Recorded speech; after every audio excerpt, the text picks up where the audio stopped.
لا حول ولا قوة إلا بالله العلي العظيم. أعوذ بالله من الشيطان اللعين الرجيم. بسم الله الرحمن الرحيم. الحمد لله الذي هدانا لهذا وما كنا لنهتدي لولا أن هدانا الله. لقد جاءت رسل ربنا بالحق والصلاة والسلام والتحية والإكرام مولانا ومولا الثقلين جد الحسن والحسين أبي القاسم مصطفى محمد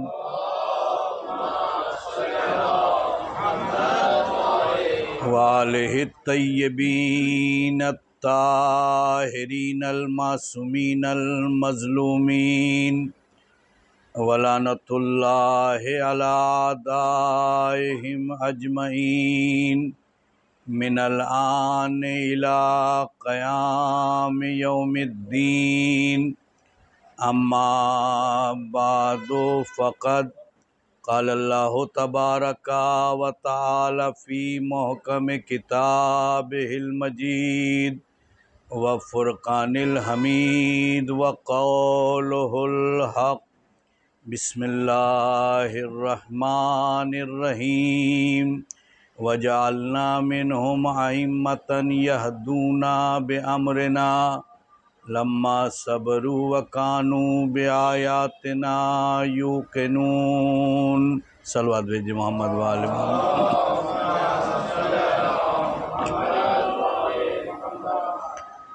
ارباب اعضاء، ہم اور آپ پروردگار کے نہایت ہی شکر گزار ہیں کہ اس نے ہمیں یہ توفیق دی کہ ہم کائنات کی اس عظیم غم کو منا سکیں. کل کی گفتگو میں یہ بیان کیا تھا کہ اگر فکر دنیا کم ہو جائے تو انسان آخرت کی فکر کرے، کیونکہ وہ دنیا کے بارے میں زیادہ سوچتا ہے، لہذا اس کے پاس موقع نہیں رہتا کہ وہ آخرت کے بارے میں سوچے. اور اس میں سب سے پہلی چیز انسان اپنی روزی کے بارے میں پریشان ہے. لیکن اگر اس کا یقین اللہ کی ذات پر ہے، اگر اس کا یقین پیغمبر اسلام کی ذات پر ہے، ائمہ معصومین کو وہ مانتا ہے، قرآن کو اللہ کی کتاب مانتا ہے،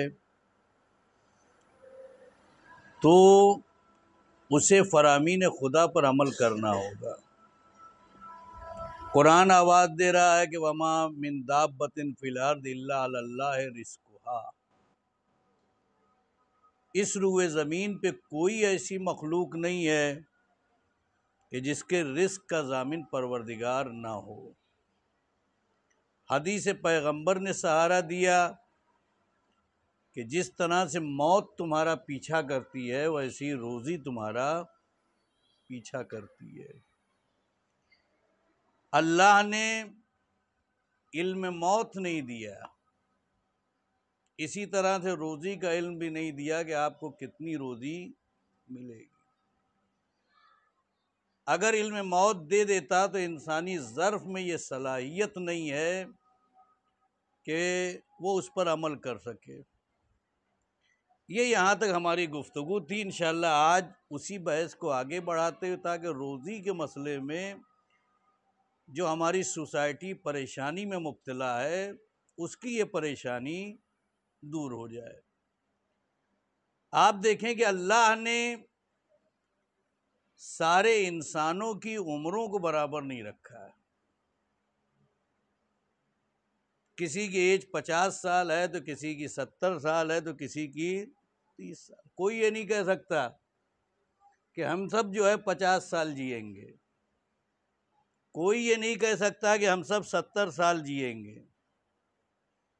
کسی کو اس بات کا علم نہیں ہے کہ کب اس کی زندگی ختم ہو جائے. عمریں اللہ نے برابر نہیں.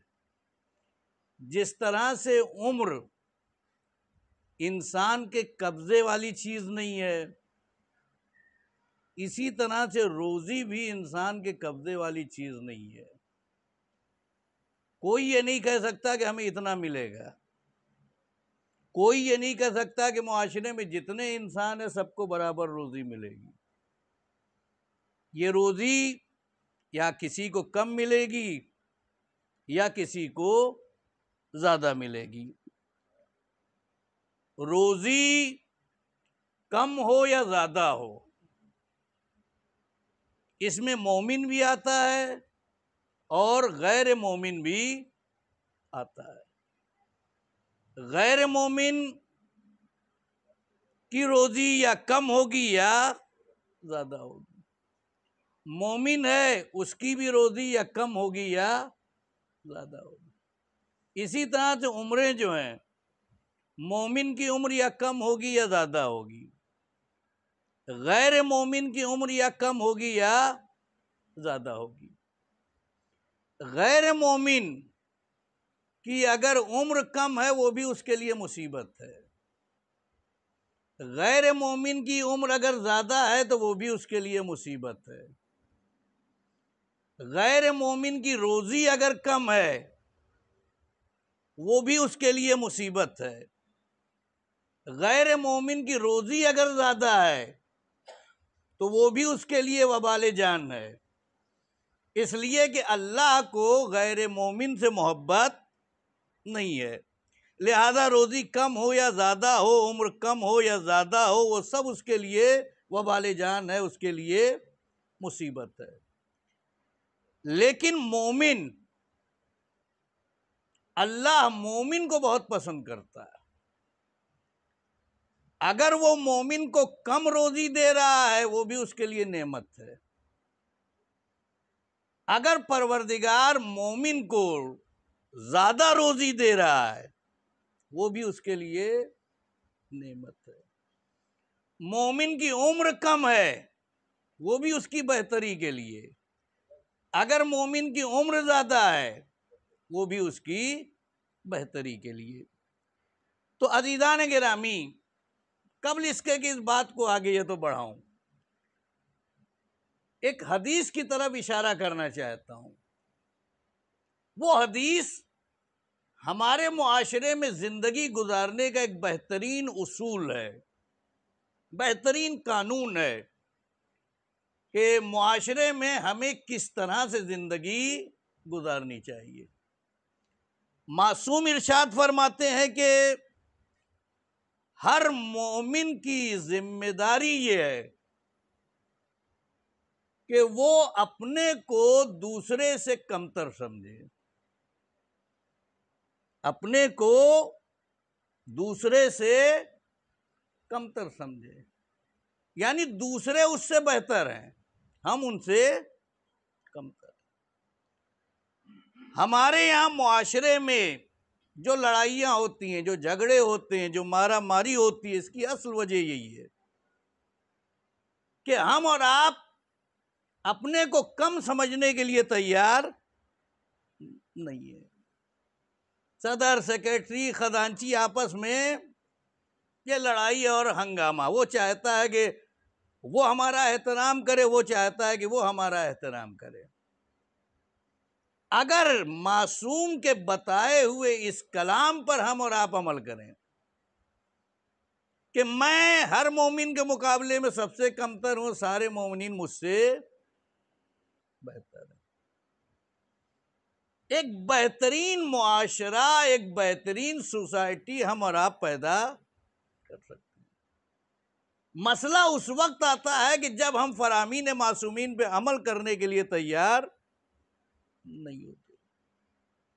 یا معصومین نے کہا اگر کسی کی عمر زیادہ ہے اس کا بھی تم احترام کرو، کسی کی عمر تم سے کم ہے اس کا بھی احترام کرو، اور اگر وہ کسی کی عمر تمہارے برابر ہے اس کا بھی تم احترام کرو۔ عزیزان گرامی یاد رکھیں، اگر معصوم نے خود اس کی تشریح نہ کی ہوتی تو ہماری اور آپ کی سمجھ میں یہ فلسفہ نہ آتا۔ چلو بڑے کا ہم احترام کریں اس لیے کہ اس کی عمر زیادہ، لیکن چھوٹے کا احترام، یا جو ہمارا ہم سن و سال ہے ہم اس کا کیوں احترام کریں؟ لیکن معصوم نے ارشاد فرمایا اگر کوئی تم سے عمر میں بڑا ہے تو اس کا مطلب یہ ہے کہ اس کے نامہ اعمال میں نیکیاں تم سے زیادہ، نیکیوں کا کوٹا تم سے کہیں زیادہ ہے، تمہارے پاس نیکیوں کا کوٹا کم ہے اس کے پاس زیادہ ہے، لہذا اس عنوان سے تمہیں اس کا احترام کرنا ٹھیک ہے۔ لیکن جو ہم سے چھوٹا ہے ہم اس کا احترام کیوں کریں؟ ہر کوئی یہی چاہتا ہے کہ چھوٹا ہمارا احترام کریں، لیکن معصوم نے سہارا دیا کہ چھوٹے کا احترام اس لیے ضروری ہے اس کی عمر کم ہے، لہذا اس نے گناہ بھی تمہارے مقابلے میں کم کیے ہیں، تمہارے گناہ زیادہ ہیں اس کے گناہ کم ہیں، لہذا اس بنیاد پر اس کا احترام ہونا چاہیے۔ اچھا دونوں ہم سن و سال ہیں، بھائی آپ کی عمر بھی 30 سال ہے میری عمر بھی 30 سال ہے، معصوم کہتے ہیں کہ تم اس کا احترام کرو، کیوں؟ عزیزان گرامی آپ توجہ کریں، اگر معصوم نے یہ حل نہ بتایا ہوتا تو کبھی بھی ہماری سمجھ میں یہ فلسفہ نہ آتا کہ ہم سن و سال کا میں احترام کیوں کروں۔ معصوم نے آواز دی کہ دیکھو کیونکہ تمہیں اپنے گناہوں کا علم ہے لیکن اس کے گناہوں کا علم نہیں ہے، لہذا اس کے گناہوں کا تمہیں علم نہیں ہے کہ کم ہے یا زیادہ، لہذا اس بنیاد پر اس کا احترام کیا جائے۔ ایک صلوات پڑھ دے محمد و آل محمد پہ۔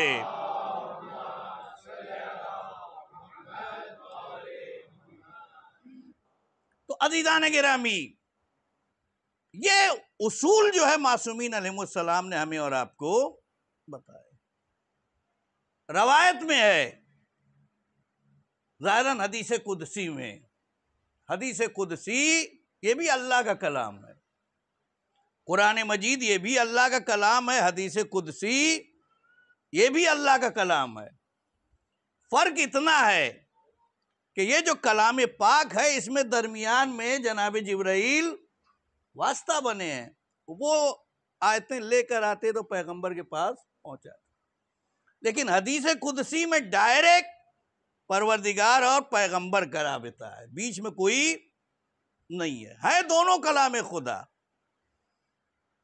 لیکن حدیث قدسی میں بیچ میں کوئی ملک نہیں ہے، جبکہ کلام پاک میں بیچ میں جناب جبرائیل موجود ہیں۔ حدیث قدسی میں ارشاد ہوا کہ میں بندوں کے مزاج کو جانتا ہوں، اس لیے کہ میں خالق ہوں اور یہ میری مخلوق ہیں، ان کے مزاج کو میں اچھی طرح سے جانتا ہوں، ان کے سوچنے کا انداز اس کو بھی میں اچھی طرح سے جانتا ہوں، لہذا میں دیکھتا ہوں کہ اگر اسے دولت دی جائے تو یہ بگڑ جائے گا،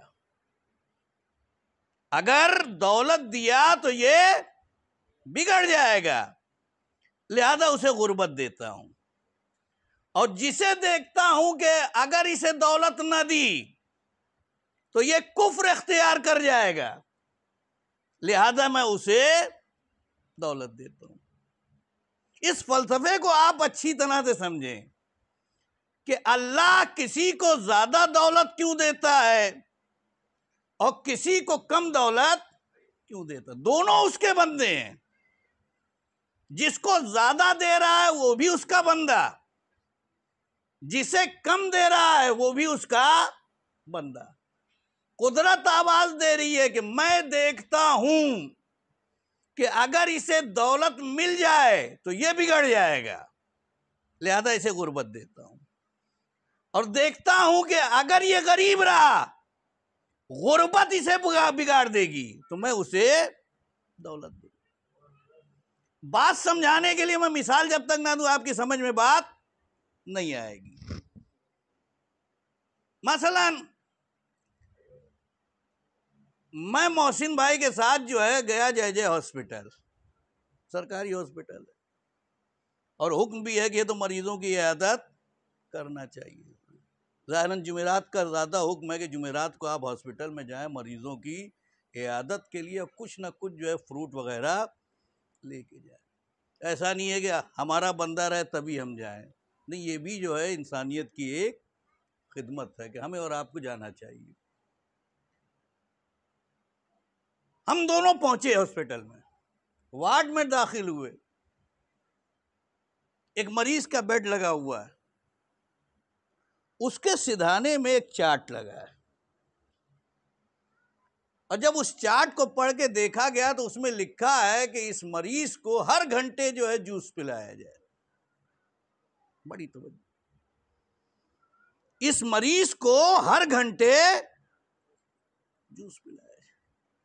میں نے کہا کہ واہ بھائی، بہتر ہے کہ اس مریض کی جگہ میں ہی بستر پہ لیٹ جاؤں، ہر گھنٹے جوس مل رہا ہے. کیا کہنے، اس کے تو نصیب کھل گئے. لگتا ہے ہاسپٹل والے بہت مہربان ہیں، بہت اچھے ہیں، مریضوں کو بڑے اچھے سے خیال رکھتے، ہر گھنٹے جوس مل رہا ہے. آگے بڑھے، ایک دوسرا یہ تو بیڈ لگا ہوا تھا، اس میں بھی ایک مریض تھا، اس کے سدھانے بھی ایک چارٹ لگا ہوا تھا. اس میں لکھا تھا کہ 24 گھنٹے میں ایک قطرہ پانی بھی اسے نہ دیا جائے. بڑی توجہ عزیزان کا، ایک قطرہ پانی اسے نہ دیا جائے. میں حیران پریشان کہ یہ کیا ہو گیا، لگتا ہے کہ ڈاکٹروں نے اس سے جو ہے پیسہ لیا ہے اس لیے ہر گھنٹہ جوس، اور اس کے عزیزوں نے پیسہ نہیں دیا لہذا ہے تو 24 گھنٹے میں ایک قطرہ پانی بھی دینے کے لیے تیار نہیں. یہ بہت ہی ظالم ہاسپٹل ہے، ڈاکٹر یہاں کے صحیح نہیں. تبھی دیکھا کہ ڈاکٹر صاحب، میں نے پوچھا ڈاکٹر صاحب یہ دو رویہ کیوں، ایک کو ہر گھنٹے آپ جوس پلا رہے ہیں اور ایک کو 24 گھنٹے میں ایک قطرہ پانی بھی نہیں. عزیزان گرامی، ڈاکٹر نے کہا کہ مولانا صاحب یہ دونوں میرے مریض ہیں اور میں ان دونوں سے محبت کرتا ہوں. یہ جو ہر گھنٹے میں اس مریض کو جوس پلا رہا ہوں کیونکہ اس نے بہت فاقے کیے تھے، بلڈ پریشر اس کا بالکل لو ہو گیا تھا، نیچے چلا. اگر اسے ہر گھنٹے جوس نہ دیا جائے تو یہ مر جائے گا. اور یہ جو دوسرا مریض ہے کہ میں 24 گھنٹے میں ایک قطرہ پانی بھی اسے نہیں دے رہا ہوں، در حقیقت اس نے اتنا کھا لیا ہے، اسے ہو گیا ہے کالرا، سخت قسم کا کالرا ہو گیا ہے. اگر ایک قطرہ پانی بھی چلا گیا تو یہ مر جائے گا. محبت مجھے دونوں سے ہے، ایک کو بچانے کے لیے ہر گھنٹے جوس دے رہا ہوں اور دوسرے کو بچانے کے لیے 24 گھنٹے میں ایک قطرہ پانی بھی نہیں دے رہا ہوں. عزیزان گرامی، اگر یہ مثال سمجھ میں آ گئی تو یہی مثال بندوں کے ساتھ ہے. قدرت ہمیں چاہتی ہے، ایک کا علاج دولت دے کے کر رہا ہے، ایک کا علاج غربت دے کے کر رہا ہے. ایک صلوات پڑھ دے محمد و آل محمد پہ.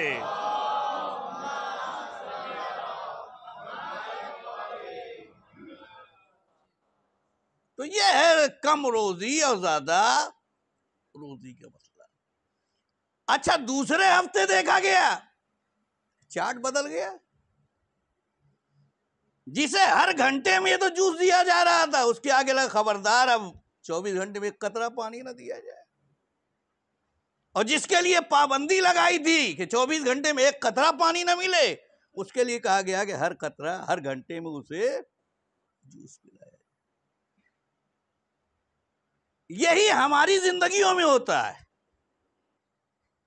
مثلا ہماری زندگی 60 سال کی ہے، 20 سال ہم سونے کو بھی چھوتے ہیں وہ مٹی ہو جاتا ہے، اور اگلے 20 سال مٹی کو بھی چھو رہے ہیں تو سونا ہو رہا ہے، اب پھر جو 20 سال آتا ہے تو پھر وہی کہ سونے کو بھی چھو رہے ہیں تو مٹی بن جا رہا ہے۔ کبھی آپ نے غور کیا کہ آخر یہ ہماری زندگیوں میں ہوتا کیوں ہے؟ کبھی دولت آ جاتی ہے، کبھی یہ دولت چلی جاتی ہے، کبھی پھر لوٹ کر آ جاتی ہے۔ قدرت مزاج جانتی ہے۔ جب غربت کو دیکھتا ہے کہ اب یہ غریب ہے، بہت زیادہ غریب رہے گا تو یہ کافر ہو جائے گا، اسے دولت دے دیتا ہے۔ جب دیکھتا ہے کہ دولت پا کر اس کا مزاج جو ہے بدل رہا ہے، پھر اسے غریب بنا دیتا ہے۔ پھر دیکھتا ہے کہ بہت زیادہ اب غربت برداشت نہیں کر پائے گا، پھر اسے دولت دے دیتا ہے۔ عزیزان گرامی، ہمارا اور آپ کا جو سوسائٹی میں مسئلہ ہے، ہمارا سوچنے کا جو انداز ہے، ہم یہ سوچتے ہیں کہ اگر کوئی کام بن جاتا ہے تو ہم اپنی تعریف کرتے ہیں، میری وجہ سے یہ کام ہوا، اور اگر کام بگڑ جائے تو ہم سیدھے پروردگار پہ، ہم نے تو کوشش کی تو وہ پروردگار ہی نہیں چاہتا ہے۔ مثال کے طور پہ ایک غریب داماد ہم نے تلاش کیا، شادی ہو گئی، اس کے بعد داماد کے بعد فلیٹ بھی آ گیا، گاڑی بھی آ گئی، اب جو کوئی بھی مل رہا کہہ رہا کہ مبارک ہو، اللہ نے آپ کو بہت اچھا داماد دیا۔ کہا کہ یہ بیچ میں اللہ کہاں سے آ گیا؟ محنت ہم نے کی ہے، میں نے تلاش کر کے اتنا اچھا داماد تلاش کیا۔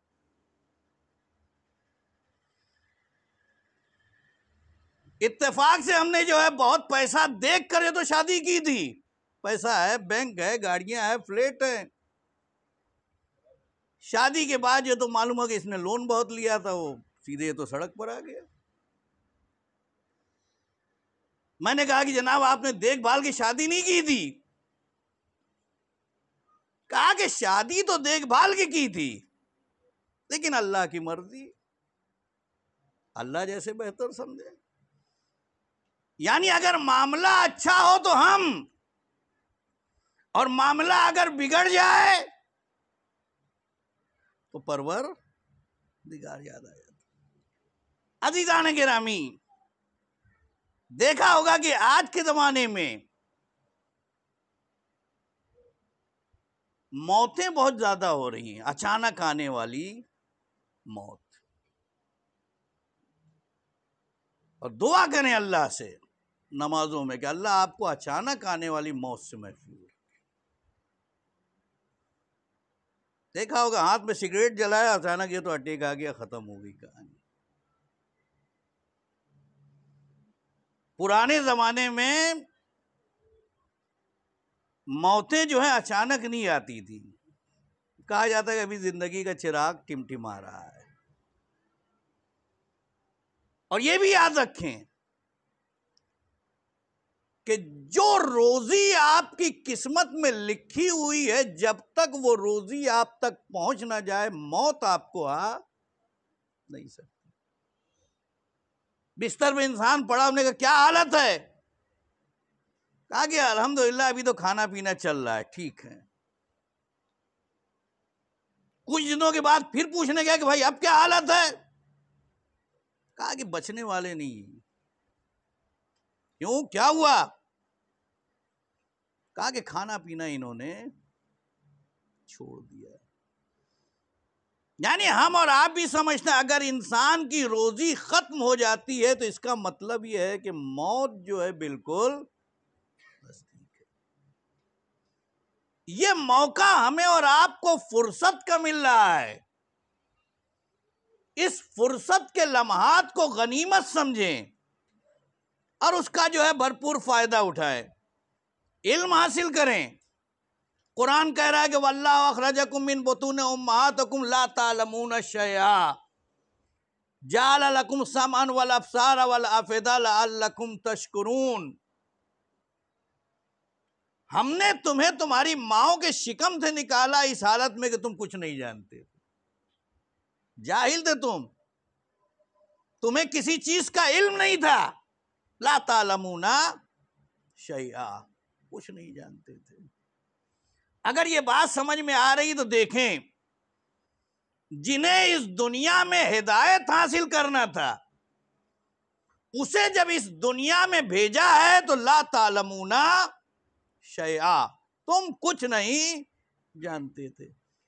اور جو ہدایت دینے والے آئے ہیں ان کے لیے کہا کل شیء احصیناہ فی امام مبین، ہم نے ہر شے کا حصار امام مبین میں رکھا ہے، یعنی ہدایت لینے والے آتے ہیں تو وہ جاہل ہو کے آتے ہیں، لیکن جنہیں ہدایت دینا ہوتا ہے انہیں ہر شے کا علم دے کر بھیجا جاتا ہے۔ ایک صلوات پڑھ دے محمد و آل محمد پہ۔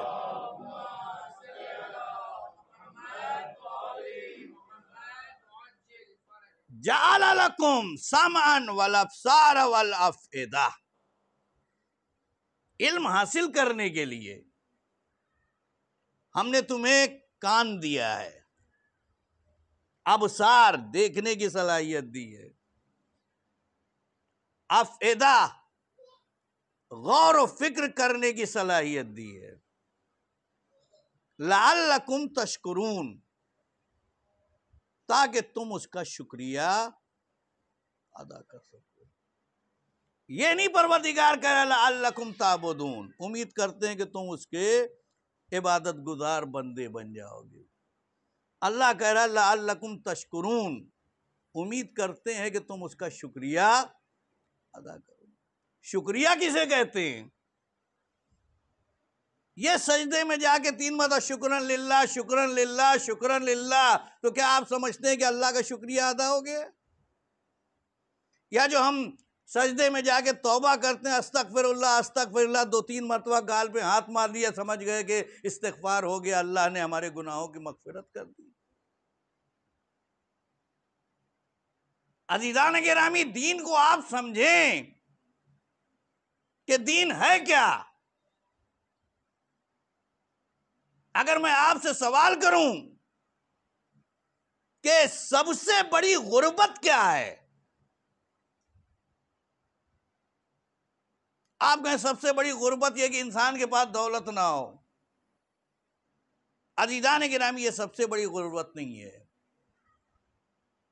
انسان کا جاہل ہونا یہ اس کی سب سے بڑی غربت ہے۔ انسان جاہل ہے، اسے علم نہیں ہے، لا علمی میں وہ ایسا کام کر جاتا ہے کہ بعد میں پتہ چلتا ہے کہ اس کی کتنی سخت سزا ہے۔ یہ جو اللہ جو ہے کیا کہتے ہیں، روز محشر آپ کا حساب کتاب جو ہوگا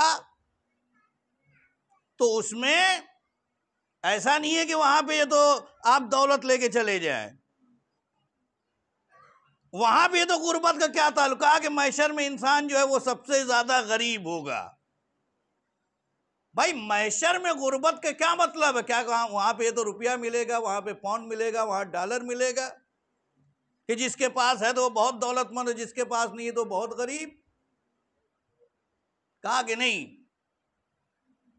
اس سے مراد ہے آپ کے اعمال۔ جس کے پاس اعمال ہیں اچھے وہ دولت مند ہے وہاں پہ، اور جس کے پاس خراب اعمال کا ہے وہ سب سے بڑا غریب ہے۔ میں محشر میں 1,00,000 نیکیاں لے کے گیا، بہت خوش ہوں کہ میرے پاس 1,00,000 نیکیاں ہیں، مجھ سے بڑا دولت مند کوئی نہیں ہے، لیکن وہاں جا کے معلوم پڑا کہ فرشتے آواز دے رہے ہیں کہ بھائی کسی کا حق کس کی گردن پہ ہے یا نہیں ہے؟ تو افراد نکلتے چلے آ رہے ہیں، اس نے میرا مال کھایا تھا۔ اللہ آواز دے گا کہ اس کی 20,000 نیکیاں اس کے نامہ اعمال میں دے دو۔ پھر دوسرا نکلا، اس نے میرا مال چھین لیا تھا، پھر کہا کہ 20,000 نیکیاں دے دو۔ معلوم پڑا کہ لمحوں میں وہ 1,00,000 نیکیاں ختم ہو گئی، حق مانگنے والے ابھی بھی باقی ہیں۔ اب نیکیوں کا کوٹا نہیں ہے، لیکن حقدار آپ کے سامنے محشر میں کھڑے ہوئے ہیں۔ قدرت آواز دے گی کہ حق مانگنے والے کا جو گناہ ہے وہ اس کے نامہ اعمال میں منتقل کر دیا جائے۔ اب بتائیں اس سے زیادہ کوئی غریب ہوگا؟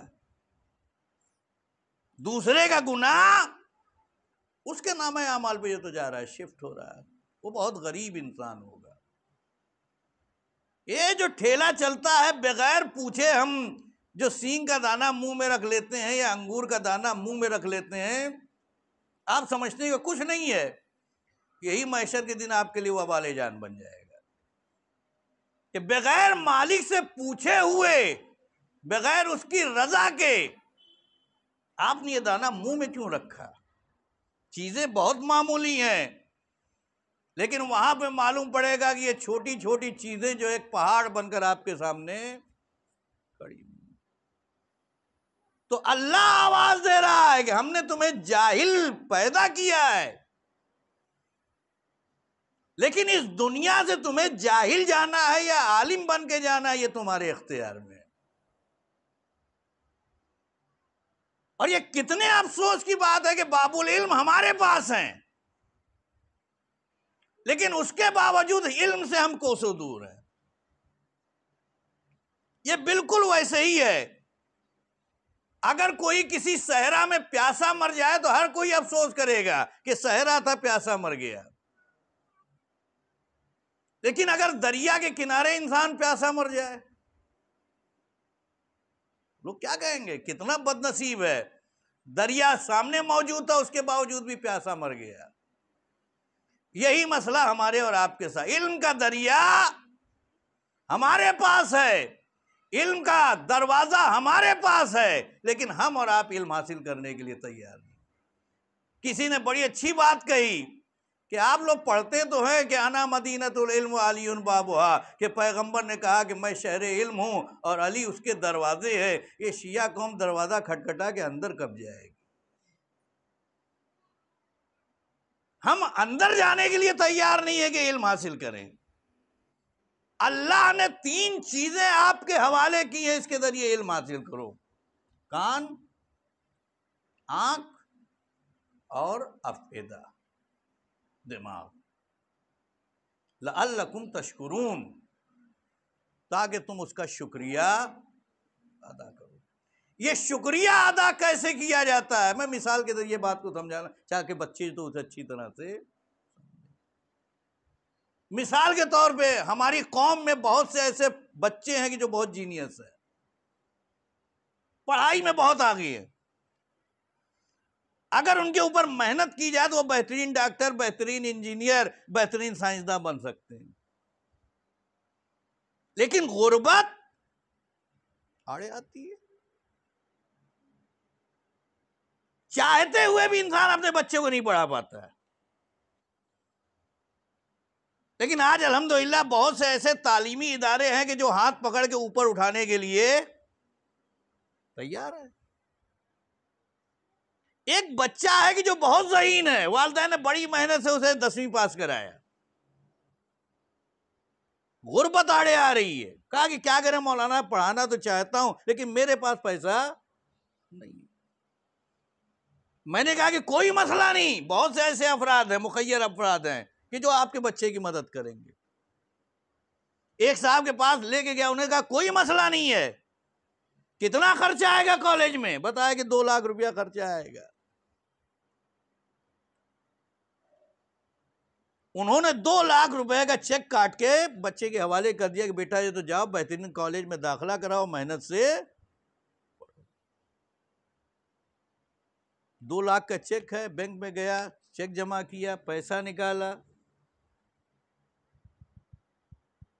لیپ ٹاپ پہ بیٹھا، جس نے 2 لاکھ کا چیک دیا تھا اس کا ای میل آئی ڈی کھولا اور اس پہ لکھا کہ جناب آپ کا بہت بہت شکریہ کہ آپ نے میری مدد کی ہے، اللہ آپ کو ہر مصیبت سے بچائے، اللہ آپ کو یہ تو حج کربلا کی زیارت نصیب کرائے، یہ بہت خوب ساری ہے تو دعائیں، thank you thank you thank you, شکریہ شکریہ شکریہ۔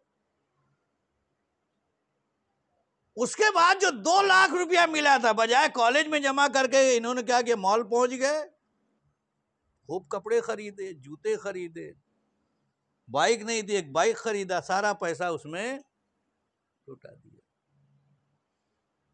پیسہ دینے والے کو خیال آیا کہ میں نے 2 لاکھ روپیہ دیا ہے، دیکھو پڑھ رہا ہے یا نہیں پڑھ رہا، پہنچ گئے۔ کہا کہ بیٹا پڑھائی کیسے جا رہی ہے، میں نے جو پیسہ دیا تھا کیا کر رہے ہو؟ کہا کہ جناب آپ نے اپنا ای میل آئی ڈی کھول کے نہیں دیکھا، میں نے کتنی بار آپ کو شکریہ ادا کیا، کتنی دعائیں دی آپ کو کہ اللہ آپ کی مصیبتوں کو دور کرے، اللہ آپ کو حج اور زیارت نصیب کرائے، thank you thank you thank you, بہت شکریہ بہت شکریہ بہت شکریہ۔ انہوں نے کہا کہ وہ سب اپنی جگہ، لیکن یہ بتاؤ کہ تم کالج گئے یا نہیں گئے؟ کہا کہ جناب میں نے سارا پیسہ جو ہے وہ اپنے اوپر خرچہ کر دیا، لباس خرید لیا، گاڑی خرید لی، میں تو کالج گیا ہی نہیں۔ عزیزان گرامی، لعلکم تشکرون کو سمجھیں۔ انہوں نے کہا کہ میرا شکریہ اسی وقت ادا ہو سکتا ہے کہ جب اس پیسے کا صحیح استعمال کر کے تم ڈاکٹر بنو، انجینئر بنو، سائنسداں بنو۔ اگر تم ڈاکٹر بن جاؤ تو یہی میرا شکریہ ہے، اگر انجینئر بن جاؤ یہی میرا شکریہ ہے، اگر سائنسداں بن جاؤ یہی میرا شکریہ ہے۔ اگر یہ مثال سمجھ میں آ گئی تو پروردگار نے ہمیں جو نعمتیں دی ہیں ان نعمتوں کا صحیح استعمال کرنا ہی اللہ کا شکریہ ہے۔ آنکھیں دی ہیں، آنکھوں کا صحیح استعمال، کان دیا ہے، کانوں کا صحیح استعمال، ہاتھ دیے ہیں، ہاتھ کا صحیح استعمال، پیر دیے ہیں، پیر کا صحیح استعمال۔ اگر ان نعمتوں کا صحیح استعمال کر رہے ہو تو یہی خالق کا شکریہ ہے، اور اگر صحیح استعمال نہیں ہے تو لاکھ شکرن للہ شکرن للہ کہتے رہو، خالق کا شکریہ ادا نہیں کر سکتے۔ ایک صلوات پڑھ دے محمد و آل محمد پہ۔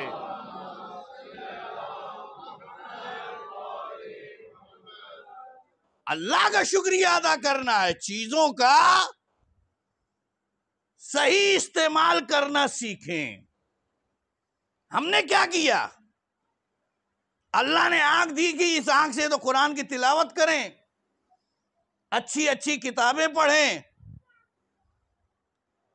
ہم نے موبائل لیا اور اس کے بعد جو ہے وہ فیس بک اور ٹویٹر پہ پہنچ کے الٹی سیدھی چیزیں دیکھ رہے ہیں۔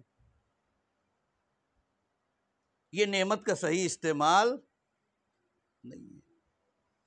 کان دیا تھا اچھی باتیں سننے کے لیے۔ یہ محرم کے 2 مہینہ 8 دن تو ہم نے بڑی پابندی کی، خوب نوحہ سنا، خوب مجلسیں سنی، بچے کو نوحہ یاد ہو گیا، لیکن 2 مہینہ 8 دن جیسے ہی گزرا سب بند ہو گیا۔ اب گانے سنے جا رہے ہیں، میوزک سنی جا رہی ہے۔ یہ چیزوں کا غلط استعمال ہے۔ پیر اللہ نے دیے تھے، 2 مہینہ تو بڑی پابندی، امام باڑے جا رہے ہیں، اس انجمن کے ساتھ ماتم کر رہے ہیں، نوحہ پڑھنے جا رہے ہیں، صحیح استعمال۔ 2 مہینہ گزرنے کے بعد اب یہ قدم سنیما ہال کی طرف جا رہے ہیں، جوا کھیلنے والے اڈے کی طرف جا رہے ہیں۔ یہ نعمتوں کا غلط استعمال۔ میں نے کہا تھا کہ امام مظلوم کا ہماری زندگی پہ صرف 2 مہینہ 8 دن کا حق نہیں ہے، بلکہ امام مظلوم کا ہماری پوری زندگی پر حق ہے۔ 40 سال 60 سال جتنی زندگی آپ کی ہے، امام مظلوم کا آپ کے اوپر حق ہے۔ اور اگر یہ حق آپ کی سمجھ میں آ جائے تو بہترین حیات، بہترین زندگی ہم اور آپ گزار رہے ہیں۔ عزیزان گرامی، روزی کے مسئلے میں آپ پریشان نہ ہو، اللہ نے مسئلہ حل کیا ہے، نبی نے مسئلہ حل کیا ہے۔ آخر کلام کو پیش کر کے میں بات تمام کرنا چاہتا ہوں۔ تدبیر، روزی کی تدبیر کرنا واجب ہے۔ اللہ نے روئے زمین پر آپ کی روزی اتاری ہے، اس روزی کو کیسے حاصل کیا جائے یہ تدبیر کرنا اللہ نے آپ کے اوپر واجب قرار دیا، اور اس کے لیے کہا ہے کہ میں صبح کے وقت روزی نازل کرتا ہوں۔ روزی کا فرشتہ جو ہے صبح کے وقت روزی تقسیم کرتا ہے کہ نہیں کرتا؟ اگر ایگری ہے تو بلند آواز سے صلوات پڑھے محمد والے محمد پہ۔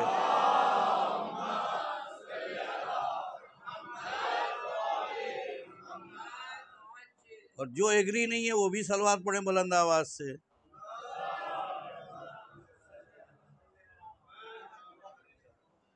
یعنی کچھ تو بہرا 20-25% ایگری نہیں ہے۔ اللہ نے ہمیں اور آپ کو حکم دیا ہے تمہاری روزی جو ہے وہ تقسیم ہوتی ہے صبح کے وقت۔ اور بمبئی کا مزاج یہ ہے کہ رات بھر ہم جاگیں گے، صبح 12 بجے لوگوں کی صبح ہوتی ہے، اور پھر اس کے بعد مولانا صاحب روزی میں برکت نہیں ہے، کچھ نسخہ لکھ کے، اور مولانا بھی کرے کیا؟ بہرحال جو ہے دعا تعویذ کی یہ پڑھو یہ پڑھو۔ دین عمل کا نام نہیں ہے کہ یہ عملیات کے ذریعے سے آپ اپنا مسئلہ، اگر ایسی روزی سب کو ملنا رہتی تو میں خود جو ہے کیا کہتے ہیں وہ وظیفہ ہے تو کر ڈالتا ہے اور آرام سے بیٹھتا ہے۔ ٹھیک ہے آیتوں کا اپنا اثر ہے، لیکن یہ اثر اس وقت پیدا ہوگا کہ جب ظرف میں آپ کے صلاحیت ہوگی، جب زبان میں آپ کے اثر پیدا ہوگا۔ آخر کلام میں نے زیدی بھائی سے کہا کہ زیدی بھائی میں بڑی اچھی جگہ دعوت کھانے گیا تھا، کیا کہنے بہت شاندار دعوت تھی۔ انہوں نے کہا کہ مولانا صاحب اکیلے اکیلے دعوت پہ چلے گئے، ہمیں نہیں بلایا۔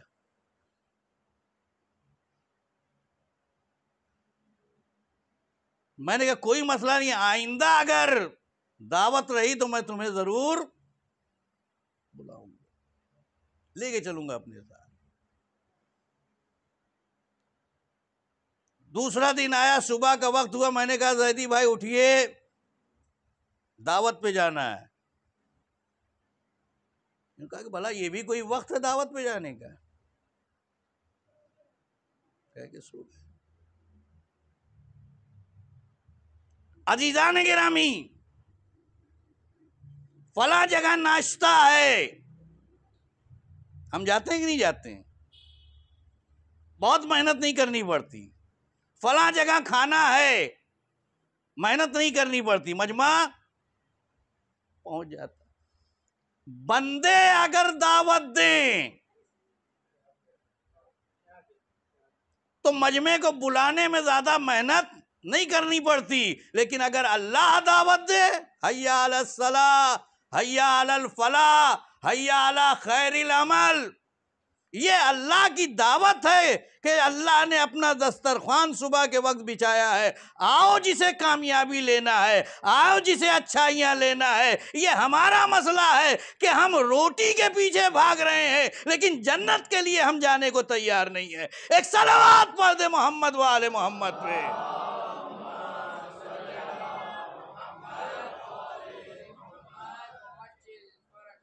تو عظمتوں کو آپ پہچانیں۔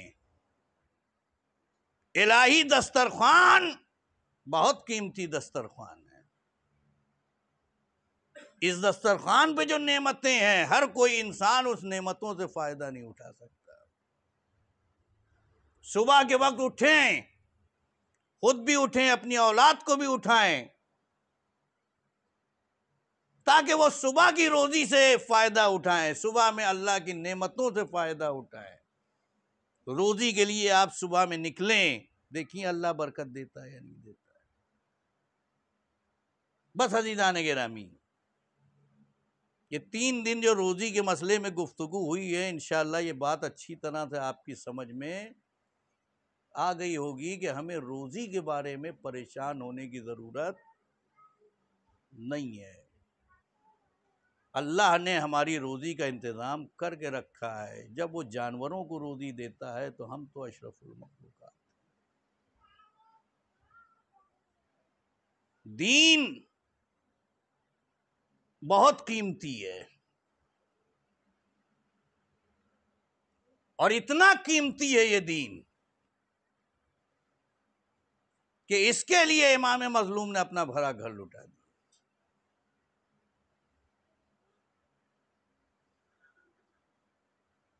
کوئی اپنی اولاد کو قربان کرنے کے لیے تیار نہیں ہوتا ہے، لیکن دین کے لیے امام مظلوم کربلا نے قربانی دی۔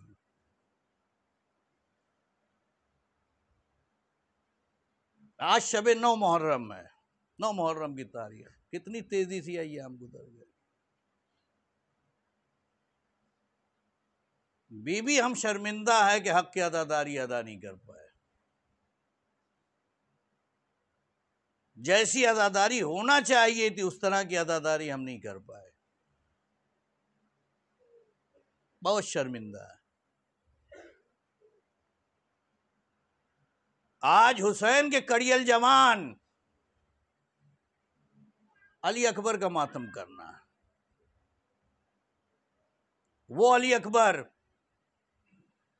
کہ جو رفتار میں، گفتار میں رسول خدا سے بہت زیادہ مشابہ تھا،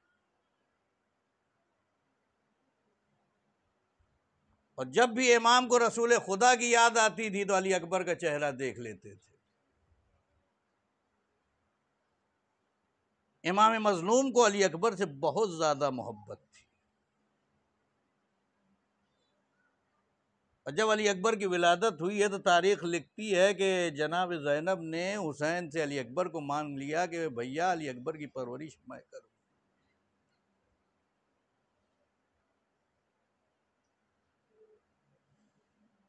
اور بہت ہی حسین و جمیل، جب مدینہ کی گلیوں سے گزرتے تھے تو دکاندار اپنی دکانیں بند کر کے علی اکبر کے چہرے کی زیارت کرتے تھے کہ گویا رسول خدا کی زیارت کر رہے۔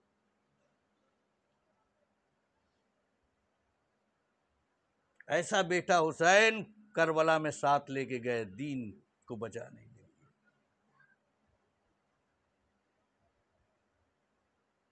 مقاتل لکھتے ہیں کہ جب عاشور کے دن قربانیوں کا سلسلہ شروع ہوا ہے، اصحاب باوفا نے قربانیاں دیں، آل عقیل قربان ہو گئے، آل جعفر قربان ہو گئے، زینب کے لال اور محمد مارے گئے، قاسم کی لاش گھوڑوں کی ٹاپوں سے پامال ہو گئی، عباس کے بازو قلم ہو گئے۔ اب کڑیل جوان بیٹا باپ کی خدمت میں آیا، تصور شرط ہے۔ میں نے کہا کہ گریہ کرنے کے لیے الفاظ کی ضرورت نہیں ہے، خود دل آمادہ ہوتا ہے علی اکبر کے آنسو بہانے کے لیے۔ کہا کہ بابا مجھے رن میں جانے کی اجازت دیں۔ بڑا سخت مرحلہ ہے باپ کے سامنے کہ کڑیل جوان بیٹا مرنے کی اجازت مانگ رہا ہے۔ حسین نے علی اکبر کو دیکھا، کہا بیٹا علی اکبر، تمہاری پرورش تمہاری پھوپھی نے کی ہے، جاؤ پہلے اپنی پھوپھی سے اجازت لو۔ اکبر کے لیے بڑا سخت مرحلہ ہے شہزادی زینب سے اجازت لینا۔ خیمے میں گئے اور جانے کے بعد شہزادی زینب کے زانو پہ سر رکھ کے لیٹ گئے۔ پھوپھی نے اپنی انگلیاں اکبر کے بالوں میں پھیرنا شروع. اکبر نے کہا پھوپھی اماں ایک سوال ہے. کہا بیٹا کیا سوال ہے؟ کہا پھوپھی اماں یہ بتائیں کہ آپ افضل ہیں یا آپ کی ماں فاطمہ؟ کہا بیٹا یہ کیسا سوال، میری ماں مجھ سے افضل ہے. کہا پھوپھی اماں یہ بتائیں کہ فاطمہ کا لال افضل ہے یا آپ کا لال؟ زینب سمجھ گئی کہ بیٹا کہنا کیا چاہتا ہے. کہا میرے لال یہ کیسا سوال، فاطمہ کا لال میرے لال سے بہتر ہے. جیسے ہی یہ جملہ سنا کہا پھوپھی اماں تو بس اپنے لال کو فاطمہ کے لال پہ قربان کر دیں. ارباب ازا ایک مرتبہ زینب نے علی اکبر کو دیکھا. کہا میرے لال میری تمنا تھی کہ تجھے دولہا بنتا ہوا دیکھوں، لیکن جاؤ بیٹا میں تمہیں اجازت دیتی ہوں. ارباب ازا علی اکبر کو زینب نے اجازت دی. حسین نے اکبر کو سوار کیا، اکبر رن میں جانے لگے. ایک مرتبہ اکبر کو محسوس ہوا کہ کوئی پیچھے سے گرتا پڑتا چلا آ رہا ہے. ارے پیچھے مڑ کے دیکھا، بوڑھا باپ بیٹے کے پیچھے دوڑا دوڑا چلا آ رہا ہے. گھوڑے کو روکا، کہا بابا آپ نے تو رن میں جانے کی اجازت دے دی تھی، اے بابا اب پیچھے آنے کا مقصد کیا ہے؟ ایک جملہ کہا میرے لال اگر تم صاحب اولاد ہوتے تو تمہیں معلوم ہوتا کہ بیٹے کی محبت کیا ہوتی ہے. میرے لال جاؤ، لیکن جب تک آمنہ سامنا رہے مڑ مڑ کے دیکھتے رہنا. ارباب ازا کڑیل جوان مقتل میں گیا ہے، تاریخی جنگ کی ہے، یہاں تک کہ اکبر کا سامنا ایک نامی پہلوان سے ہوا. حسین نے ایک مرتبہ لیلا سے کہا لیلا ارے ماں کی دعا بیٹے کے حق میں قبول ہوتی ہے، اکبر کے حق میں دعا کرو. ایک مرتبہ لیلا نے بیویوں کو بلایا، اے ام فروا ادھر آؤ، اے رباب ادھر آؤ، ارے میں دعا کرتی ہوں تم سب آمین کرنا. لیلا نے دعا کی، اے یا یوسف کو یعقوب سے ملانے والے میرے اکبر کو مجھ سے ملا دے. ابھی یہ دعا ماں کر ہی رہی تھی کہ اکبر زخموں سے چور دوبارہ خیمے پہ کھڑے ہوئے. اور ایک سوال ارباب ازا تصور شرط ہے، جوان بیٹا زخموں سے چور ہو کے دوبارہ خیمے میں آیا ہے. کہا بابا ایک قطرہ اگر پانی مل جائے تو میں دشمنوں کو بتا دوں. ارباب ازا حسین کے لیے بڑا سخت مرحلہ ہے. حسین کی ساری زندگی یہ تمنا تھی کہ میرا اکبر مجھ سے کچھ مانگے تو میں دوں. 18 سال کا عرصہ گزر گیا، حسین کی تمنا پوری نہ ہوئی، اس لیے کہ اکبر نے اپنے بابا سے کچھ مانگا نہیں تھا. ارے عاشور کے دن اکبر نے مانگا بھی تو کیا مانگا، ایک قطرہ پانی مل جائے. اجکم اللہ. ایک مرتبہ حسین نے جوان بیٹے کا چہرہ دیکھا، ارے اپنی سوکھی زبان اکبر کے منہ میں رکھ دی. بیٹے نے فوراً اپنی زبان کھینچ لی. کہا میرے بابا آپ کی زبان مجھ سے بھی زیادہ سوکھی ہے. اجکم اللہ. ارباب ازا دوبارہ سے باپ نے بیٹے کو رخصت کیا. اکبر میدان کربلا میں آئے، تاریخی جنگ کی، میمنے کو میسرے سے بدلا، میسرے کو میمنے میں بدلا. دشمن نے آواز دی ارے یہ عباس کا شاگرد ہے، مل کے حملہ کرو. چاروں طرف سے حملہ ہوا، کسی نے پیچھے سے نیزہ مارا، اکبر سے گھوڑے سے سنبھلا نہ گیا. زمین کربلا پہ آئے، آواز دی بابا بیٹے کا سلام. تصور شرط ہے عزیزوں. بے باپ کے کانوں میں کڑیل جوان کی آواز گئی. ایک مرتبہ حسین نے کہا اے میرے لال میری آنکھوں کی بینائی چلی گئی، کچھ دکھائی نہیں دیتا. ارے مقتل کی طرف گئے دوڑتے ہوئے گرتے پڑتے، یا علی یا علی یا علی یا علی. مجھے نہیں معلوم خیبر کے علی کو بلا رہے تھے یا اپنے بیٹے علی اکبر کو بلا رہے تھے.